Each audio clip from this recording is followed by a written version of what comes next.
Praise the Lord. என்னோட பேர் பிரபு. என் wife பேர் ஜெபஷைனி. நான் ரேடியாலஜி டெக்னீஷியனாக ஒர்க் பண்ணிகிட்ருக்கேன். ஒய்ஃபு நர்ஸாக ஒர்க் பண்ணிகிட்ருக்காங்க.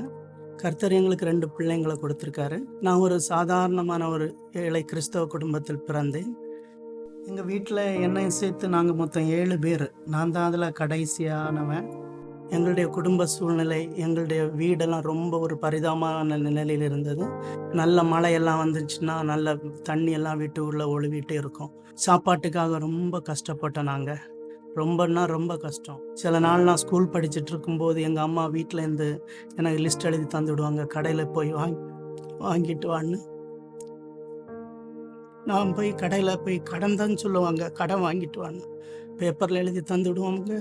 அந்த டைமில் கடையில் போகும்போது சொல்லுவாங்க, பழைய பாக்கியெல்லாம் கொடுங்க, எங்கே தான் திரும்ப சாதனம் தருவேன். நான் அப்படியே வருவேன். ரொம்ப ஒரு சாப்பாட்டுக்காக கஷ்டப்பட்ட நாட்கள். சின்ன வயசுலேருந்து என்னை வயலில் நெல்லெல்லாம் பறக்க அனுப்புவாங்க. நான் ஸ்கூல் படிக்கும்போது நெல் பறக்கிறதுக்காக.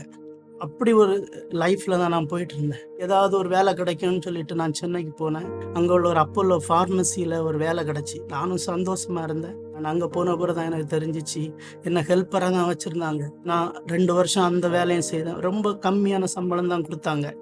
திரும்ப நான் ஒரு நாள் யோசிக்க ஆரம்பித்தேன், இதே மாதிரி என் லைஃபு போயிட்டு இருந்துச்சுன்னா ஒரு பிளஸ்ஸிங் இல்லை, என்ன பண்ணுறதுன்னு ஒன்றுமே தெரில. நான் பிரதர் KN ராஜன் அவங்களோட சர்ச்சு, அப்போ நான் அந்த சர்ச்சுக்கு போகும்போது அது ஓலை ஷெட்டாக இருந்துச்சு. தரையெல்லாம் வந்து சாணி மொழிகை அந்த மாதிரி தான் அந்த சபை இருந்துச்சு.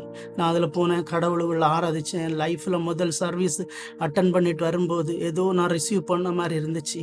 என்னோடய லைஃப்பில் கொஞ்சம் ஒரு தைரியம் வந்த மாதிரி இருந்தது. என்னுடைய வாழ்க்கையில் கொஞ்சம் கொஞ்சமாக மாற்றம் இன்னும் அதிகம் ஆரம்பிச்சு. ஒவ்வொரு நாளும் அழுவேன். சென்னையில் இருக்கும்போது என்னோடய ரூமில் தனியாக, ஏசப்பா உண்மை இல்லாமல் எனக்கு யாரும் இல்லை, நீங்கள் தான் என்னை உயர்த்த முடியும்னு. மேரேஜ் டைமில் எனக்கு என்னோடய ஒய்ஃபு வீட்டிலேருந்து கூட என்னை கல்யாணம் பண்ணி தர யோசித்தாங்க. காரணம் நான் சூழ்நிலை அந்த மாதிரி இருந்துச்சு. வெட்டிங் முடிச்சுட்டு மறுநாள் நாங்கள் 2 பேரும் சேர்ந்து சர்ச்சுக்கு போகிறோம். 1ஆம் தேதி பிரதர் எனக்கு நல்ல ஒரு வாக்குத்தத்த மெசேஜை கொடுத்தாங்க, நான் உங்களை உயர்த்துவேன் என்று. அந்த வாக்குத்தத்தத்தை நான் இருக்க பிடிச்சிட்டேன். எங்களுடைய லைஃப்பில் உண்மை விட்டா உயர்வு இல்லை. அந்த வாக்குத்தத்தம் தான் எங்களுக்கு என்னோட லைஃப்பில் ஒரு பெரிய எனக்கு ஒரு தைரியம் தந்துச்சு. அந்த வாக்குத்தத்தம் மூலம் டெய்லி நான் ஜெபம் பண்ணிகிட்டே இருப்பேன். ஒவ்வொரு நாளும் ஜெபிப்பேன். அதே வருஷத்தில் கடவுள் மொரிஷியஸில் இருக்கிற ஒரு அப்போலோ ஹாஸ்பிட்டலுக்கு ஒரு காசு இல்லாமல் என்னை ஃப்ரீயாக என்னை செலக்ட் பண்ணாங்க. நிறைய பேர் அப்ளிகேஷன் கொடுத்தாங்க. நான் முதல்ல என்னை ஃபஸ்ட்டாக செலக்ட் பண்ணி என்னை மொரிஷியஸுக்கு அனுப்புனாங்க.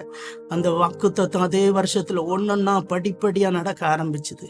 நான் போய் ஃபஸ்ட்டு போன அதே வருஷத்தில் என்னோடய ஒய்ஃப் அடுத்த வருஷம் வராங்க மொரிஷியஸுக்கு. நான் கூட்டிகிட்டு போகிறேன் வெளிநாட்டுக்காக, அங்கே ஜாபு. அதுக்கு அடுத்த 3ஆவது வருஷம் எங்களுக்கு இடம் வாங்குறதுக்காக கர்த்தர் ஒரு கிருபை செய்தார்.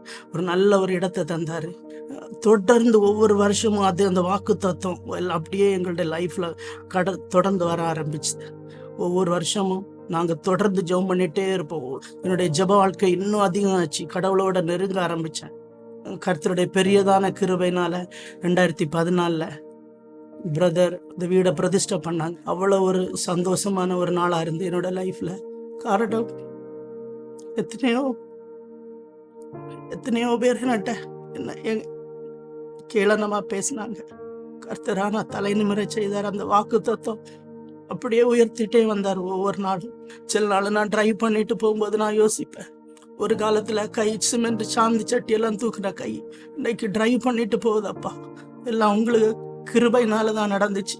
கர்த்தர் தொடர்ந்து ஆசீர்வதிச்சுட்டே இருக்காரு. என்ன 8th மந்த் ஸ்கேன் எடுக்கும்போது டாக்டர் சொன்னாங்க என்கிட்ட, உன்னுடைய மகன் வந்து ஒரு கால் குட்டையா நெட்டையா தான் இருக்கு அப்படின்னு சொன்னாங்க. நான் ரொம்ப கலங்கி இருந்தேன். அதே இடத்துல நான் வந்து பிரதர் மூலமாக ஜெபம் பண்ணேன். பிரதருக்கு நான் கடிதம் எழுதினேன்.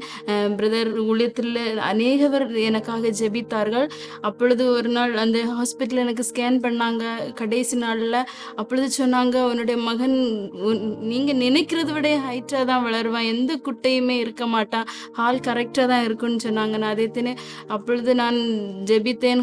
அவன் முதல் பிறந்த உடனே நான் பார்த்தது அவனுடைய காலை தான் நான் பார்த்தேன். கர்த்தர் அழகான காலை அவனுடைய எனக்கு தந்தார். நான் ஏசப்பாவுக்கு நன்றி செலுத்துகிறேன்.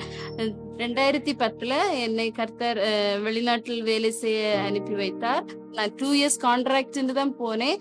ஆனால் கர்த்தர் என்னை 6.5 இயர்ஸ் அங்க ஒர்க் பண்ண கர்த்தர் கிருபை செய்தார். அதே சேம் ஹாஸ்பிட்டல்ல.